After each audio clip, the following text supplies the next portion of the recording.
The Lords of Discipline is a novel that was published circa 1980. It was written by Pat Conroy. I've reviewed the movie this was based on, so I will give a link in the description if you want to see the review. But I will stick mainly to the novel in this video. I won't spend too much time on describing the overall premise of it, but for those of you who don't know, it's about Will McLean, who goes to his father's alma mater, which is the Citadel, which I believe was located in North Charleston, South Carolina. The Citadel is a military college. Will is assigned by the Bear to watch over an African American cadet and slowly uncovers the corruption within the Citadel. Okay, in the prologue of the novel, Will says that he both loves and hates the college that he went to.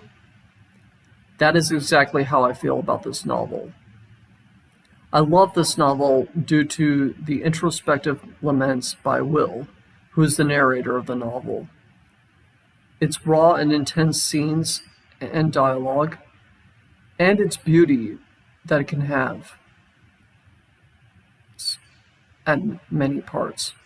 I hate it because of its tendency to be cruel, sometimes unjustifiably so.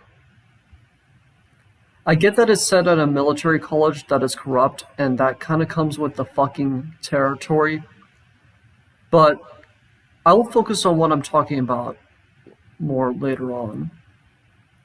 I want to highlight some things a little bit more. A lot of the dialogue in this novel is extremely vulgar. Cuss words, sexual references, and racial slurs are pretty frequent in this novel. This novel is not for the morally severe, I will say that. But it is mixed with moments where Will talks about his outlook on life as well. He says things in a way that you don't exactly know what he means by it, or you might not actually agree with them. Hell, I myself don't always agree with his perception. But somehow you can interpret it many ways. He expresses viewpoints that on the surface may seem insane for someone to have, but if you really think about it a bit more and more, you might find that there is some truth to what he's saying. That is fucking hard to pull off, but the fact that this novel was able to do that is simply amazing.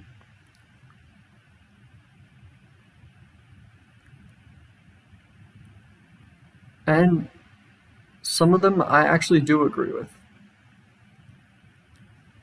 Actually, a lot of them I do agree with. Now, I'm going to go over some of the differences between the novel and the movie. In the novel, Poteet kills himself, and in the movie, he's forced to do a stunt that goes horribly wrong. This first one, I don't really have a preference for, so what the movie did was acceptable.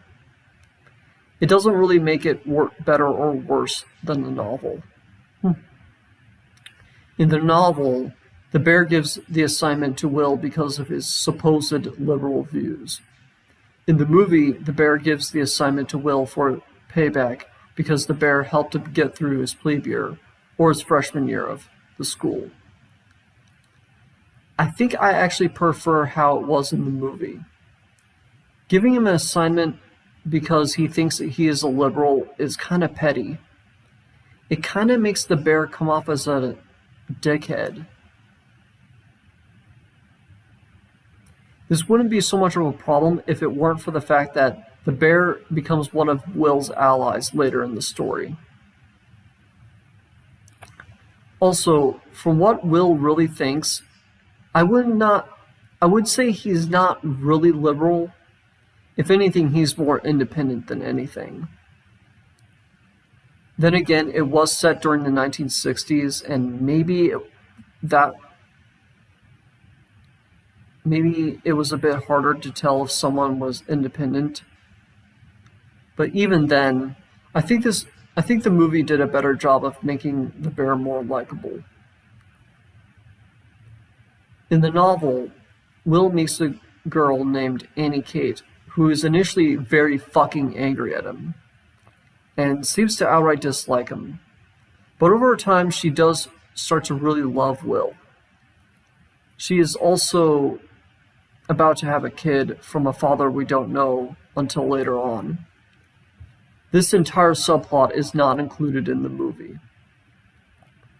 Honestly, I think it was for the best that the movie doesn't include this plotline because I absolutely fucking hated how it ended. Now, when it is going on, it is actually really good. I actually really cared about Will and Annie getting together. There is also a sex scene between them that is so vivid and beautifully written and has tons of emotion that I can't put into words how goddamn good it is. I think this only added to my entire enjoyment of the novel. But how it ended was just fucking cruel. I'm just going to tell you how it ended, so feel free to skip this part. I'll give a link in the description. I'll give a timestamp to skip to. Basically, what happens is that Annie has a miscarriage and decides to leave Will for... Actually, I don't think she gives a reason why. Or if she did, I don't remember it making a whole lot of sense. Especially when you consider the big reveal about Trad later on. I was fucking crushed when I read this scene. I think this is when I stopped caring about the novel and just wanted it to end. But I do like the line that Will says after this happened. He says something to the effect of, "Goodbye, I met you for nothing." That line describes how I feel about this moment perfectly. In the novel, there's a whole section that is about Will's time in his first year. This includes a really fucking disturbing scene with a bunch of bullying bastards torturing him in a very cruel way, to the point of him breaking down and crying. The movie takes place entirely in his final year. While this moment may have helped sell his rough time in freshman year, I think I understand why it was cut from the film. This section was in the middle of the novel, so I think it would have been confusing to include this in the movie. What works in a novel doesn't always work in a movie. That is something that a lot of goddamn bookworms really need to understand. Now, the part when Pig is found guilty of violating the code is pretty much the same in both versions, until when he is forced out of the college and forced to do the walk of shame. In the novel, he is forced to drive off in his car. However, he deliberately stops in front of a train track and has a train crash his car and he dies. So basically he committed suicide. In the movie, he survives throughout the whole movie and even comes back.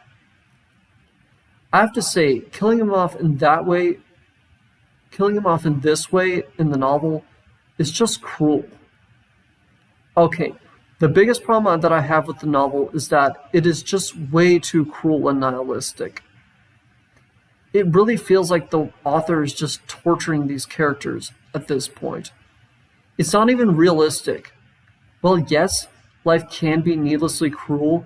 The novel seems to think that life is all like that, and it is such a ubiquitous experience that everyone will go through, which it is not. I know for damn sure that life is not all dour and depressing. Once again, I think the movie improved upon it. Now, the final difference is that there is an entire subplot about Trad being a part of a Honey Prince group that his effeminate nature gave him motivation to join the 10 because he likely doesn't want to be associated with that. Once again, this was cut from the film. Honestly, this is the one time when I actually prefer how it was in the novel. It would have made more sense if we could have actually seen that. And while And while we could have seen where he was coming from, we could also acknowledge that joining the 10 would have been the fucking wrong way to do it. To have done it. I mean, there are other ways of quelling those effeminate traits. In the movie, his defense is way too vague. So what does all this mean? Well, when I read this book in high school, it was the first novel that I actually enjoyed in a long time. I even took influence from it when I wrote my own short stories. If you read any of them, you could see that influence. However, the relentlessly cruel and nihilistic moments toward the end of the novel alone put me off from reading it. Not to mention, it is really long, too. Like, there's like 49 chapters, and they're not just, and they go on for multiple pages. All of them. I will say this novel is not for the faint of heart. It can be very dark, to the point of being almost unbearable.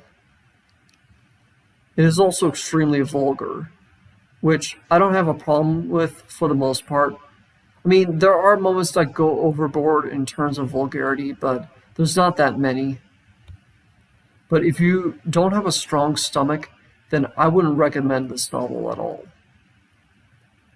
I may have said this before, but I can't think of a better way to close this out.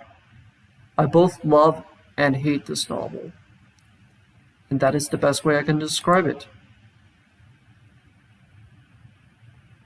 But I do recommend checking it out for those of you who have a strong stomach. If you like this video and you want to see more, be sure to subscribe to my channel. I'm Spike Robot saying, see you next time, and honor the freedom fighters.